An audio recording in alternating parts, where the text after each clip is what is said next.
क्योंकि उनकी भी ज़िंदगी खतरे में है। अगर जो इंसान ये काम कदम रोकता है, अगर वो खुद के लिए करता होता तो ये कदम नहीं उठाता। उसने देखा है कि हमारे देश में बेरोज़गारी है, जो महंगाई है वो बहुत ज़्यादा हो गई है, तानाशाही है, किसी की चल नहीं रही है। कोई प्रोटेस्ट करता है, कोई भी आवाज़ उठाने की कोशिश करता है तो उसको लाठों से लाठी चार्ज करके या कुछ और करके उनको दबा दिया जाता है। और हमें तो लग रहा है ठीक है, जो किया उसने ठीक किया, हम उसके पूरे समर्थन में हैं, पूरा सहयोग करते हैं। पूरा गांव, पूरा समाज, पूरा देश उनके समर्थन में खड़े हैं और खड़े होंगे। संसद की सुरक्षा में सेंध लगाने वाले 6 से 7 आरोपियों को अब तक पुलिस ने गिरफ्तार कर लिया है और सभी के ऊपर यूएपीए की धारा लगाई गई है। सभी को जेल भेज दिया गया है और लगातार पूरे मामले की जांच दिल्ली पुलिस कर रही है। नीलम आज़ाद, आप सब ने नीलम आज़ाद का नाम सुना था और नीलम आज़ाद आरोपी हैं। और जब नीलम आज़ाद को गिरफ्तार किया गया तो नीलम आज़ाद भारत माता की जय के नारे लगा रही थी, बेरोज़गारी की, महंगाई की बात कर रही थी। नीलम आज़ाद के सगे भाई रामनिवास जी मेरे साथ अभी बातचीत करने के लिए मौजूद हैं। रामनिवास जी, पहला सवाल मेरा ये है कि आम पब्लिक क्या कुछ कह रही है, क्योंकि आपकी बहन अब जेल में है, यूएपीए लग गया है, देशद्रोह की धारा लगाई गई है। मेरा नाम रामनिवास है, मैं सबको नमस्कार करता हूँ। सबसे पहले मैं ये बोलना चाहता हूँ कि जो हमारा समाज है, हाँ जो भारत देश है हमारा, हाँ वो मैं यही मानता हूँ कि वो मेरी बहन या बेटी ने अब नहीं रही है, वो पूरे देश की बहन बेटी हो गई है। तो मैं उनसे सभी से अपील करता हूँ कि वो सभी उसका साथ दें और यही प्रार्थना करता हूँ कि उसका भविष्य ठीक ठाक रहे।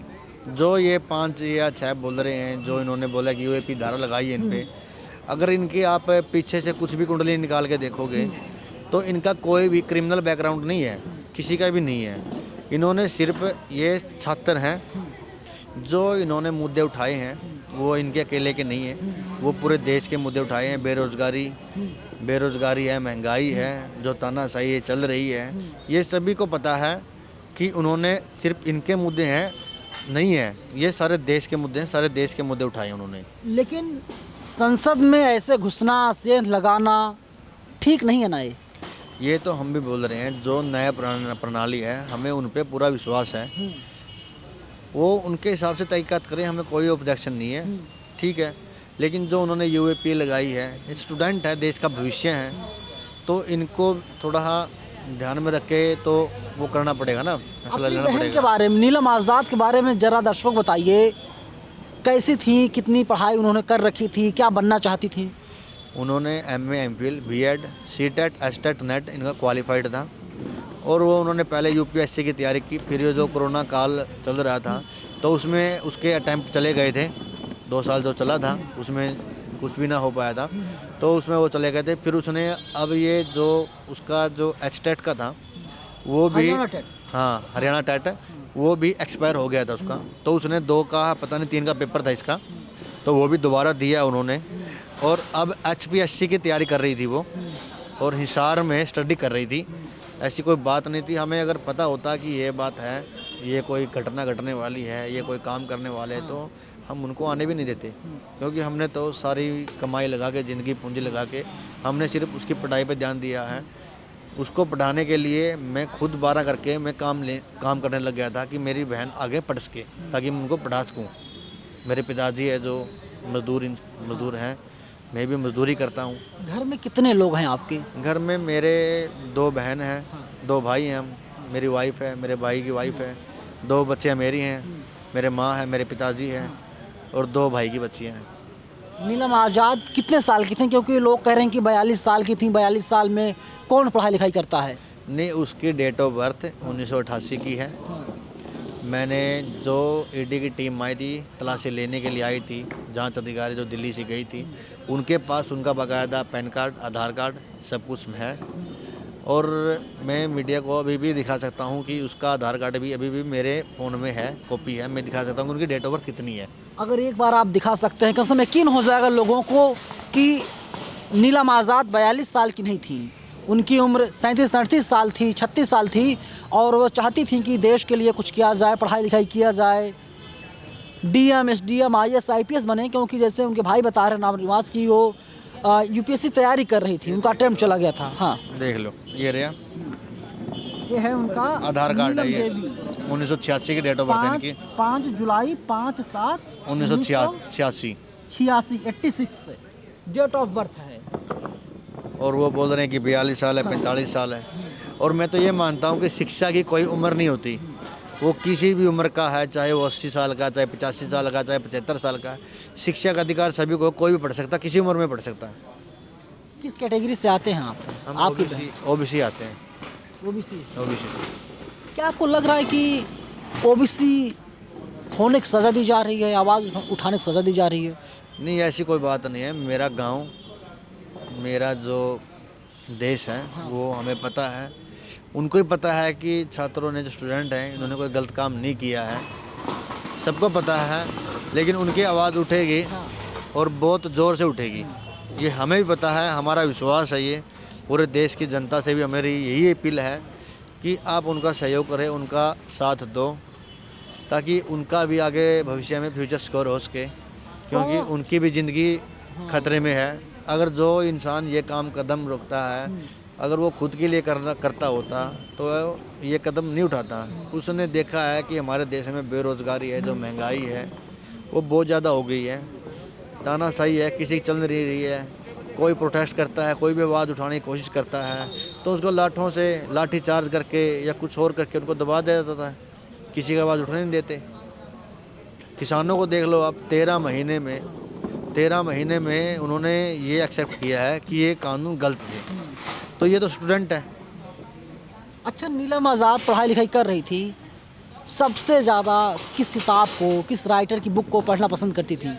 वो सभी किताबें पढ़ती थी। उसकी जो उन्होंने स्टडी की है वो संस्कृत भाषा में की है, तो वो संस्कृत की किताब ज़्यादा पढ़ती थी, उन्हीं में ज़्यादा इंटरेस्ट था उनका। भगत सिंह वगैरह, उनके विचारों से काफ़ी प्रेरित थी वो, ये हमें पता है। वो उसके ये नहीं बोल सकते थे कि वो अकेली की लड़ी है, वो सारे समाज, सारे देश की आवाज़ उठाने का काम किया उन्होंने। और हमें तो लग रहा है ठीक है, जो किया उसने ठीक किया, हम उसके पूरे समर्थन में हैं, पूरा सहयोग करते हैं। पूरा गांव, पूरा समाज, पूरा देश उनके समर्थन में खड़े हैं और खड़े होंगे। ठीक किया बहन ने। अब लग रहा है जो तानाशाही ये सरकार कर रही है ना, ये हमें भी दिखाई दे रहा है। ठीक है, हम अनपढ़ हैं तो ये बात नहीं है कि हमें पता नहीं कि कौन हमारे साथ अच्छा कर रहा है, कौन हमारे साथ बुरा कर रहा है।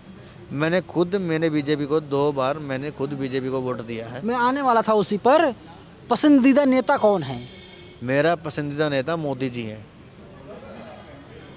नरेंद्र मोदी को पसंद करते हैं आप? मोदी जी को पसंद करता हूँ, उन्हीं का जो फेस लुक को देख के हमने वोट दिए थे। क्या अच्छा लगता है मोदी जी में? मोदी जी का जो भाषण है, बयान है, जो शुरुआत में आते थे, जो उन्होंने काम किए थे, वो हमें बहुत पसंद थे। हमें खुल के समर्थन किया था बीजेपी का। तो मोह भंग कब हो गया मोदी जी से? मोह भंग तो अब जो ये बेरोजगारी बढ़ रही है, जो मोदी जी किसी की आवाज़ नहीं सुन रहे, सभी की आवाज़ दबाते चले जा रहे हैं, तो इसके कारण थोड़ा, जैसे पहलवानों का मुद्दा था, इसको लेके थोड़ा दिमाग एक्सपेक्ट हुआ था कि हमने देखो इनको क्या समझा और ये क्या निकले। और जो किसानों को लेके भी आपको ही पता है, ये काले कानून जो आए थे, किसानों को लेके भी काफ़ी अपसेक्ट थे कि हमने देखो अपना वोट है ना गलत जगह डाल दिया, हमने ये नहीं डालना चाहिए था। काफ़ी ऐसे मुद्दे उठे हैं जो जब से लगा है ना हमें कि हमने है ना इसको वोट देके बहुत भारी गलती की है। मोदी को वोट देकर के बहुत बड़ी गलती कर दी आप लोगों ने। बहुत बड़ी गलती की है हमने मोदी जी को वोट देके। लेकिन एक बात बताइए कि कहा जा रहा है कि आप लोग कांग्रेस का समर्थन करते हैं। नीलम कांग्रेस का समर्थन करती थी और कांग्रेस के लोगों ने ही भेजा था इन लोगों को। नहीं पता क्या बात है। जो चौधरी वीरेंद्र सिंह डुमरखा के हैं, प्रेमलता जी हैं, वो बीजेपी के हैं, उनको हमने वोट दिए हैं। उनके साथ में हमारे पिक्चर जाके आप घर पे देख सकते हो।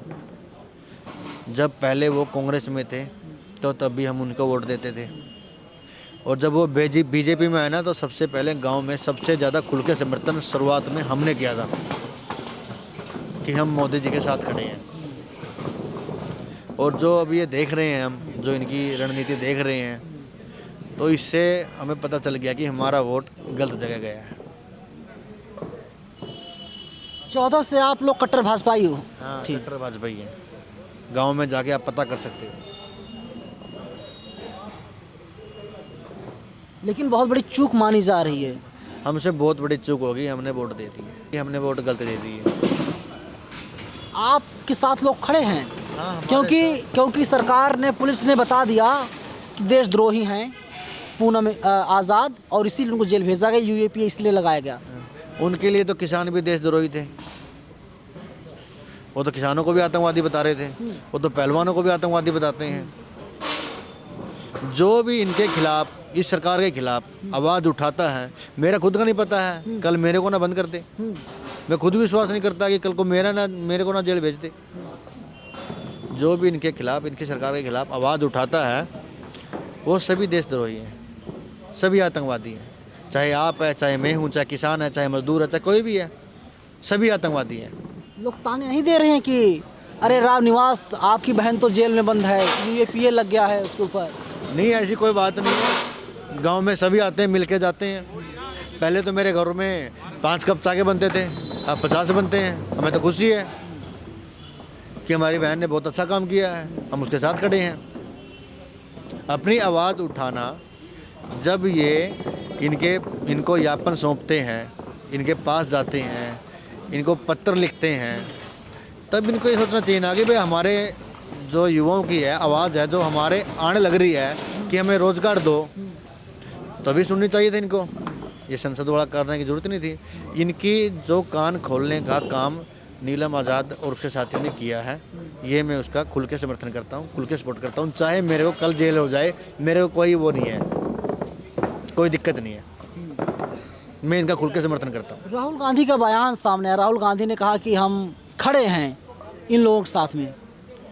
देखो, राहुल गांधी ने, मैंने उसके दो तीन बात सुनी थी। उसने बोला था कि बेरोज़गारी का मुद्दा है। उन्होंने ये नहीं कहा कि उनके साथ खड़े हैं, उन्होंने ये बोला है कि जो बेरोज़गारी और महंगाई का मुद्दा है, ये तो सभी को दिख रहा है। नो तो अभय सिंह चौटाला ने कहा था कि अब तो ये संसद में कूदें छात्र। अगर देश के हालात ऐसे ही रहे, जो रोज़गार के लेके, महंगाई को लेके, तो राजनेताओं के घर घर जाके प्रोटेक्ट करेंगे। ये यही बोला था, यही बयान आया था अभय चौटाला जी का। आज़ाद का क्या भविष्य देखते हैं आप? उनका जो करियर है वो तो बर्बाद है लगभग। नहीं, बर्बाद क्यों है? जो उन्होंने किया है, जो उन्होंने ये किया है, बहुत अच्छा किया है। हम तो नहीं मानते कि करियर ख़राब है, चाहे फांसी हो जाए। अगर अपनी आवाज़ उठाना इस देश में गुनाह है, तो ये गुनाह मैं बोल रहा हूँ कि हर भारतीय को करना चाहिए, हर देशवासी को करना चाहिए ये गुनाह।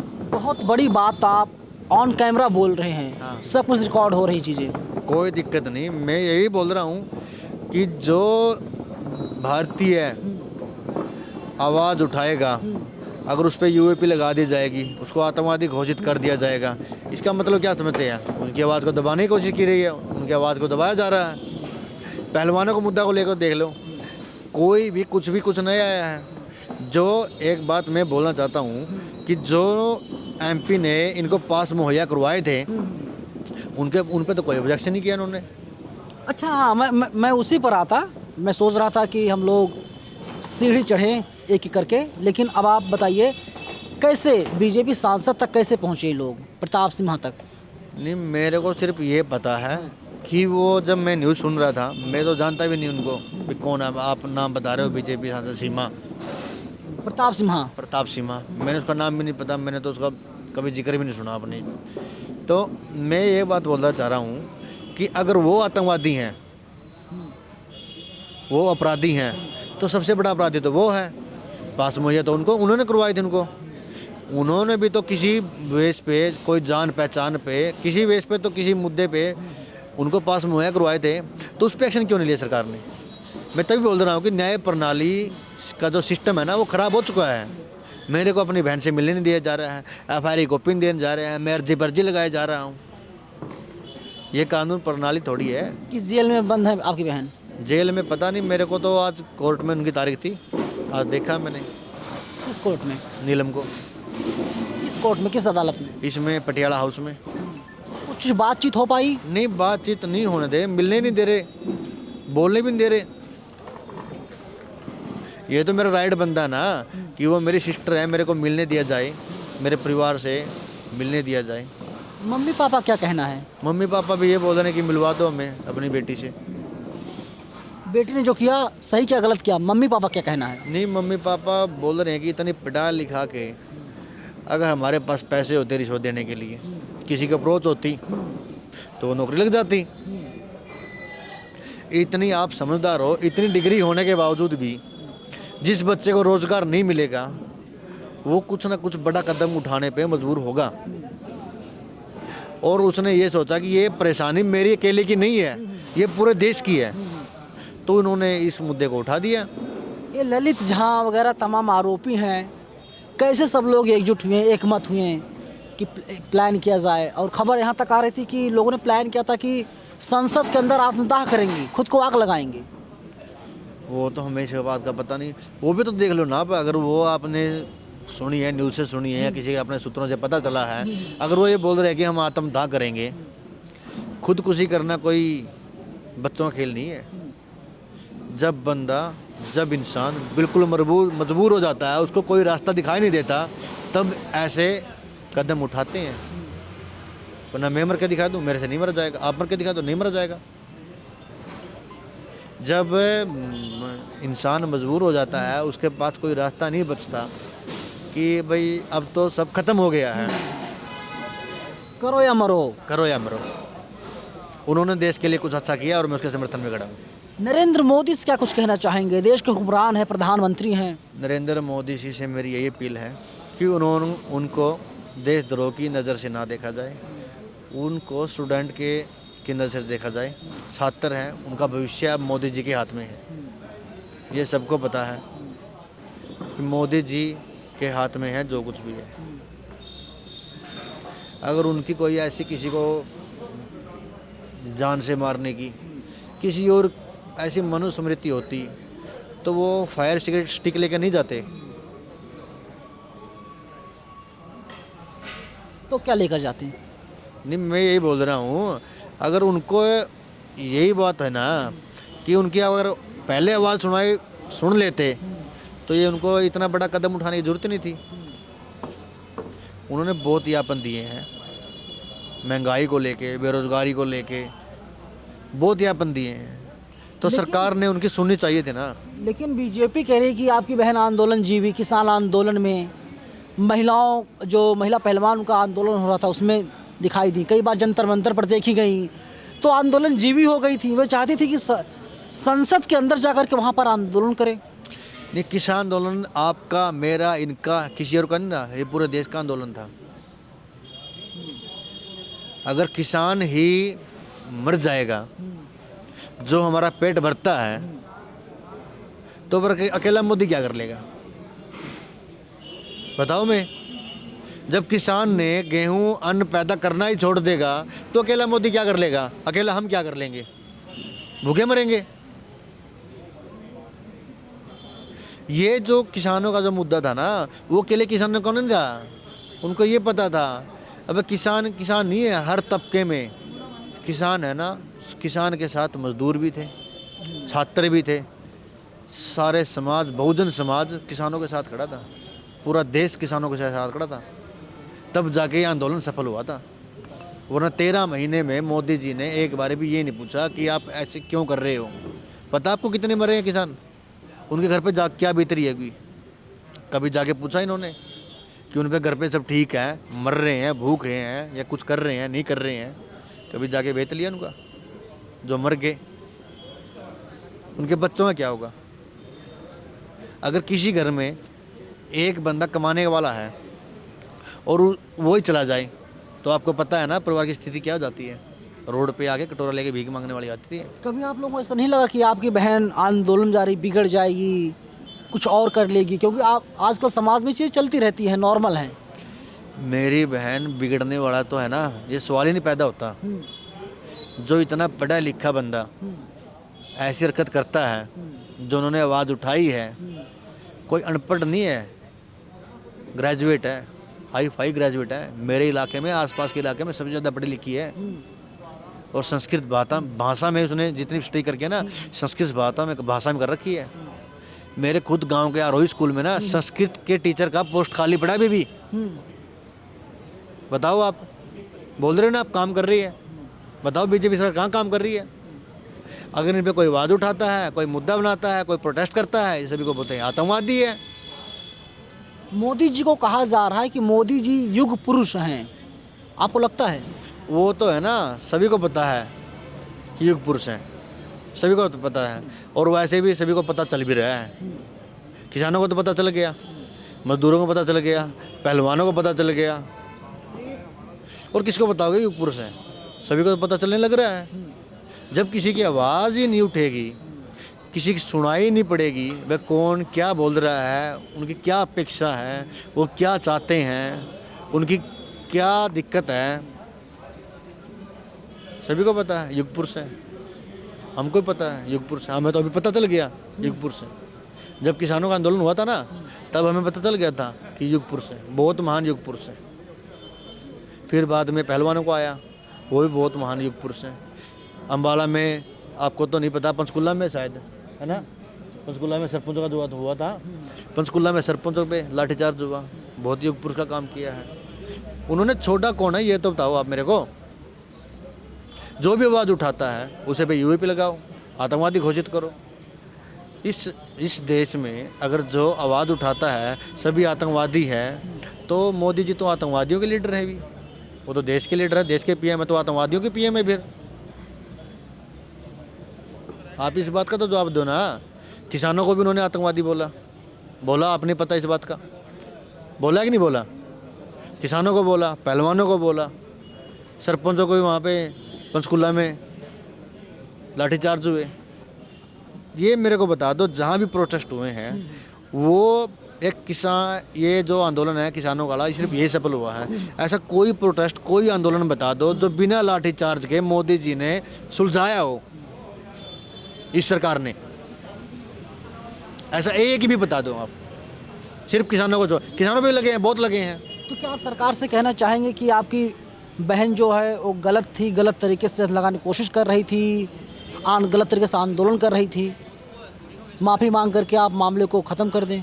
नहीं, बिल्कुल नहीं मांगे माफ़ी, हम नहीं मांगेंगे माफ़ी।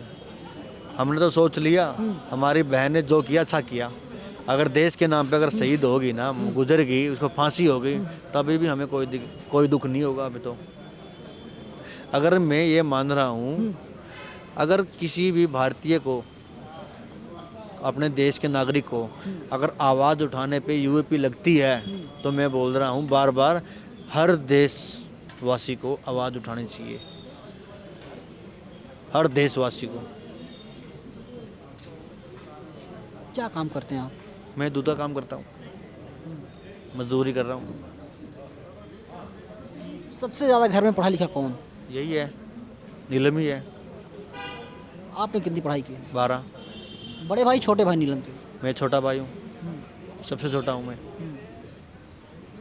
बड़े भाई क्या करते हैं? बड़े भाई भी यही दूध का काम करते हैं। घर परिवार चल जाता अच्छे से? बस ठीक है, गुजारा हो रहा है।